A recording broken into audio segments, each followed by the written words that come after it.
Right, so kamusta mga kaibigan? Welcome back po sa ating YouTube channel. Well, it's me again, Teacher Kevin PH, and we're back with another video. So ngayon, ituturo ko sa inyo kung paano nga ba gumawa ng bootable device na naglalaman ng Hi-Rens boot. Paano gumawa ng Hi-Rens bootable device. Matututunan nyo yan sa videong ito.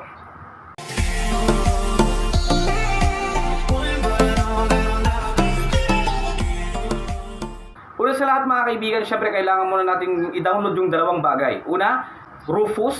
Punta lang kayo sa Google, then type nyo ang Rufus, then free download naman to mga kaibigan. Pangalawa, kailangan nyo rin i-download yung ISO file. Links will be on the description below.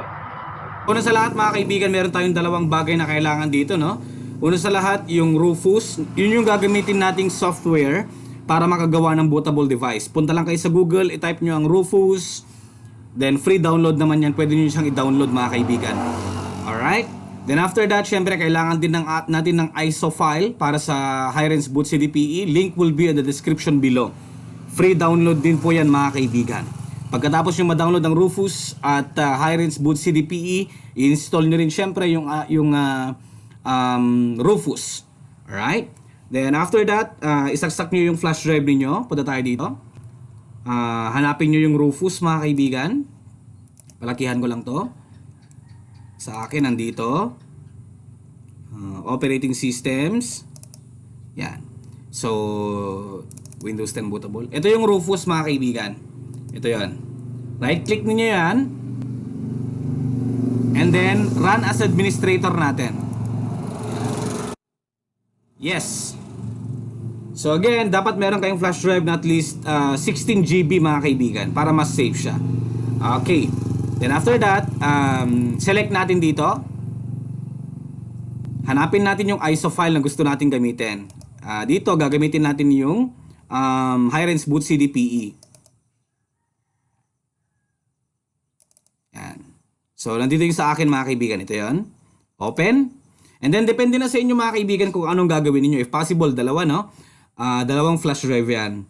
So, either GPT dito sa partition scheme or yung pang MBR. Pang MBR, most of the older units yan mga kaibigan. Older laptops. Pang GPT naman, yun na yung mga bago ngayon. Okay? Pero meron din naman mga laptop na kayang-kaya ang MBR, kayang-kaya rin ang GPT. Okay? So, dual siya, partition scheme. So, this time, ang gagawin natin is GPT lang. Yung para sa mga newer versions ng laptop lang. Alright? Or basta any laptop na supported ang UEFI boot or GPT mga kaibigan. So select natin dito yung GPT.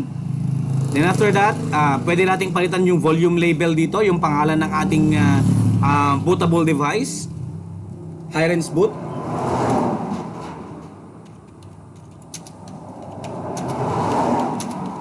Okay, halimbawa yan na lang.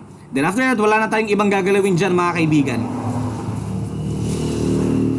Then after that, wala na tayong ibang gagalawin dyan mga kaibigan. Click natin ng start. Okay, i-delete niya lahat yung mga nakakarga dyan.